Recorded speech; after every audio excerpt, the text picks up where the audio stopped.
The quiet hum of the office building echoed around me as I made my way down the stairwell, escaping the bustle of my department. It was one of those days that seemed to drag on, where every email, every phone call felt like a weight pressing down on me. I just needed a moment alone, a breath away from it all. As I leaned against the cool concrete wall, letting the silence wash over me, I thought I was alone. But then I heard footsteps. They were soft at first, echoing from the floor above, but as they grew louder, I recognized the distinct sound of his approach. My heart rate picked up as the footsteps descended, and before I could gather myself, he rounded the corner.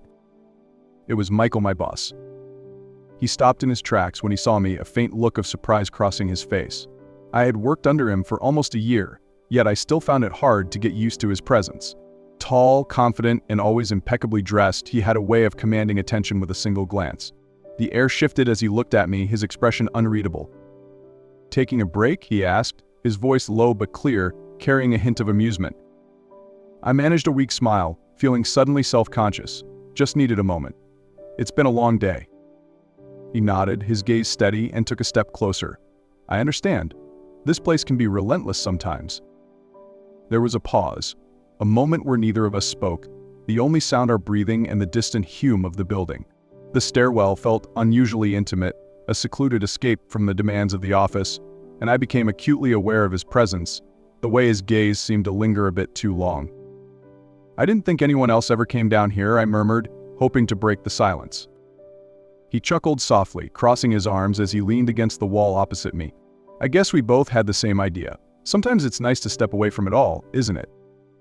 I nodded, feeling a strange sense of relief that he understood.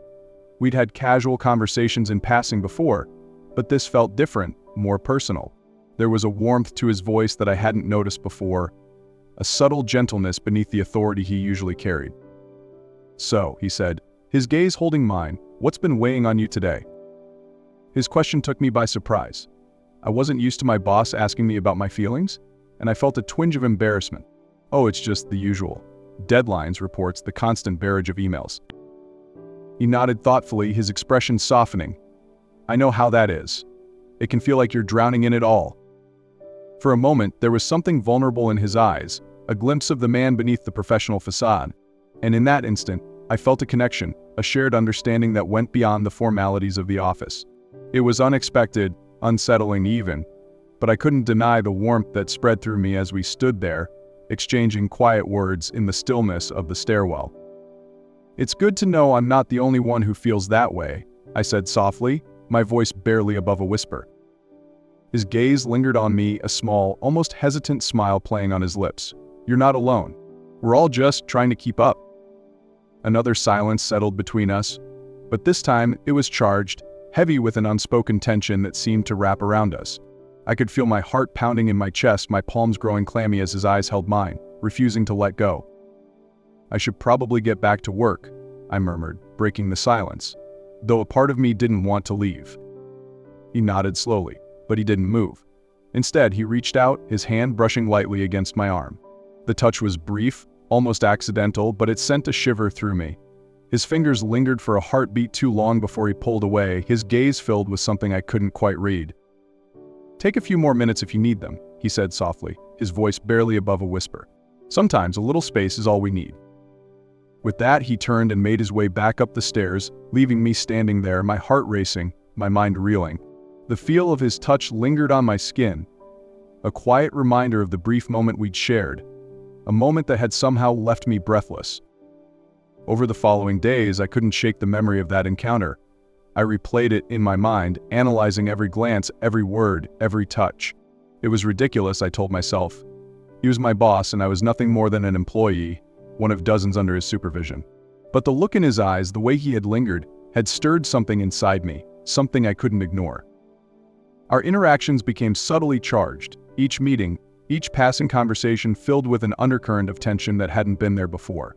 He would glance at me across the conference room, his gaze steady, intense, and I would feel my cheeks flush, a warmth spreading through me that I couldn't control. And when we spoke, his voice seemed softer, his words carrying a weight that felt too personal, too intimate. One afternoon, I was in the break room, pouring myself a cup of coffee, when I felt his presence behind me. I hadn't heard him approach, but I felt the shift in the air, the way the room seemed to grow smaller, the way my pulse quickened at the awareness of him standing so close. "Mind if I join you?" he asked, his voice low and warm, sending a shiver down my spine. I turned to face him, my heart pounding as I managed a small nod. "Of course, it's nice to have company." He smiled, a hint of mischief in his eyes as he poured himself a cup. For a moment we stood in silence, the only sound the soft clinking of our mugs as we stirred in sugar and cream.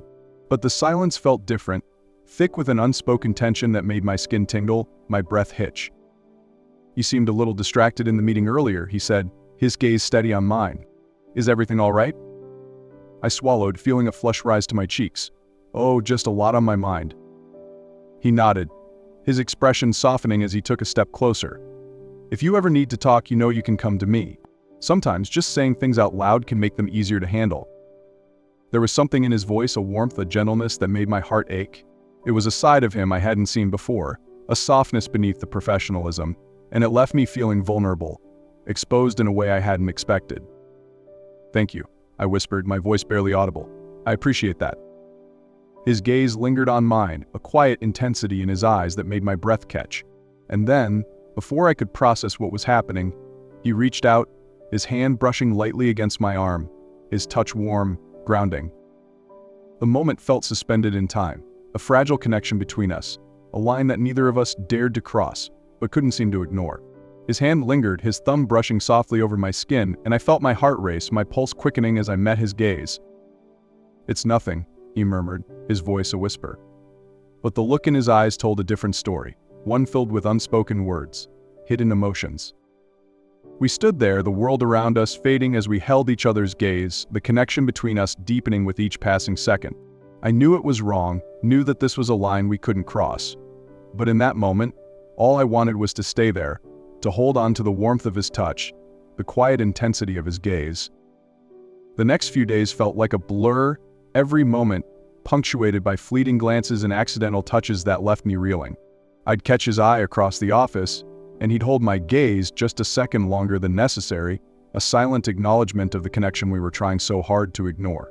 And each time, my heart would race, a warmth spreading through me that I couldn't control. It was impossible to concentrate, knowing that he was just a few steps away, his presence filling every corner of my mind. Our conversations became layered with subtext, every word carrying an unspoken weight. I found myself waiting, hoping for those moments when we'd cross paths, just to feel the electric charge that sparked between us. One evening, as I was packing up my things, I heard the familiar sound of his footsteps approaching. My pulse quickened as I looked up, finding him standing in the doorway of my office, his gaze steady and unreadable. "Heading out?" he asked, his voice soft, but there was a hint of something more, a quiet intensity that sent a shiver down my spine. "Yes," I replied, struggling to keep my tone even. "Just finishing up for the day." He stepped inside, closing the door behind him, and my heart skipped a beat. The silence was thick, charged, and as he looked at me, I felt the weight of his gaze, the unspoken words that hung between us. "I wanted to check in," he murmured, his voice barely above a whisper. "You seemed distant in the last few meetings." The concern in his voice caught me off guard, and for a moment, I didn't know how to respond. I felt vulnerable, exposed, as though he could see right through me, see the feelings I'd been trying so hard to hide.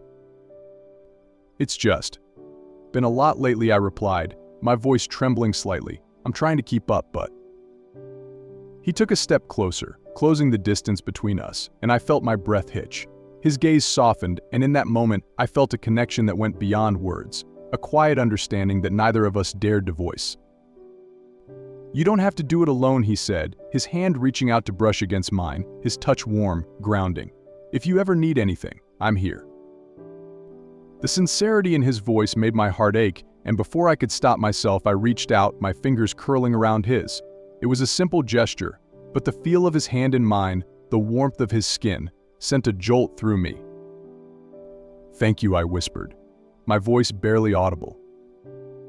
He didn't pull away, didn't break the contact.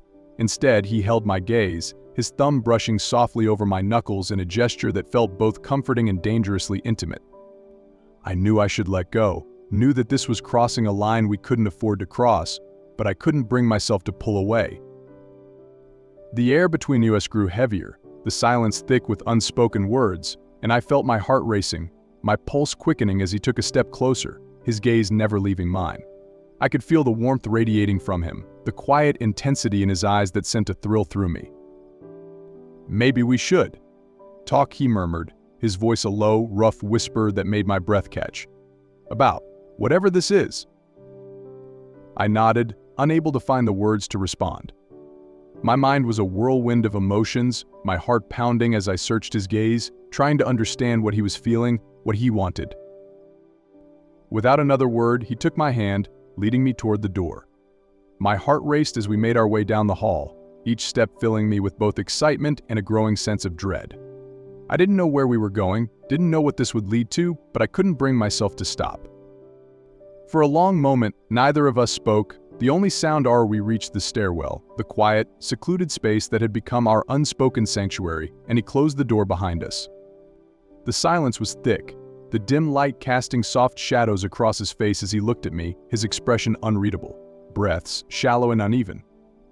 And then, before I could process what was happening, he reached out, his hand cupping my cheek as he looked into my eyes, his gaze filled with an intensity that took my breath away.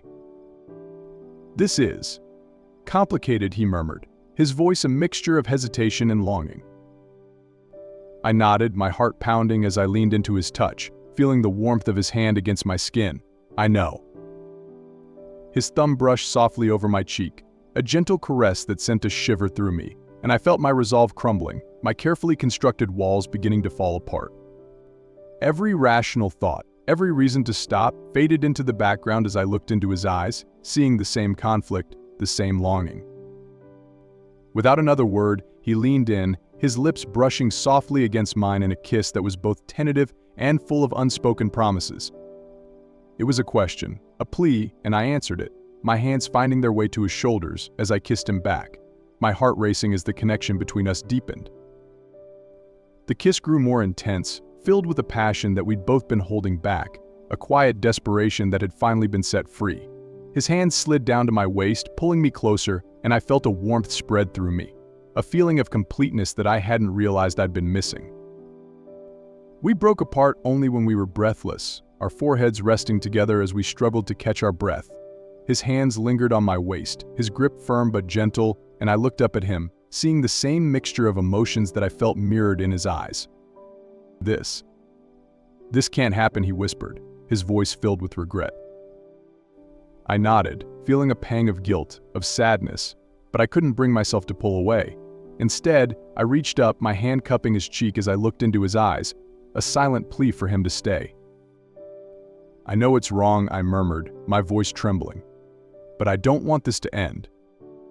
He closed his eyes, exhaling a shaky breath as he leaned into my touch, his hand covering mine. For a long moment, we stood there, wrapped in each other's arms, caught in a moment that felt both fragile and infinite. "I don't want it to end either," he whispered, his voice barely audible. And with that, he pulled me into another kiss, a kiss that was both tender and fierce, filled with a passion that left me breathless. His hands roamed over my back, pulling me closer, and I felt myself melting into him, surrendering to the connection that neither of us could deny.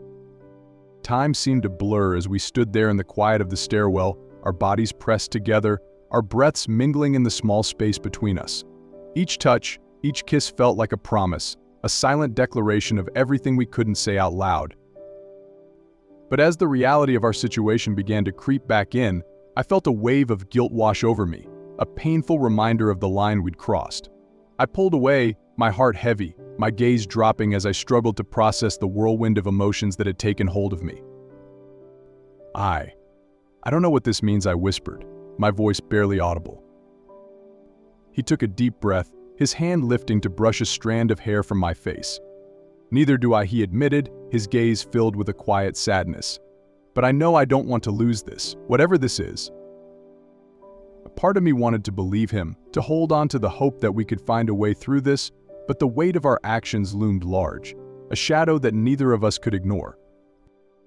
As he looked at me, his eyes filled with longing, regret, and something deeper, I knew that we were standing on the edge of something we couldn't easily come back from. And though the future was uncertain, though the road ahead was fraught with challenges, a part of me couldn't help but hope that somehow we could find a way to make this work. The days that followed were a delicate, painful balance of restraint and desire, a constant push and pull that neither of us seemed able to control. Each glance across the office, each accidental touch, sent a thrill through me, but it also reminded me of the line we'd crossed, the line we kept crossing every time we allowed ourselves to meet alone, hidden away from the world. There were moments when I caught him watching me, a quiet intensity in his gaze, a question in his eyes that left me breathless, and each time I would feel that same longing, the same urge to bridge the distance between us, to lose myself in the warmth of his arms once more.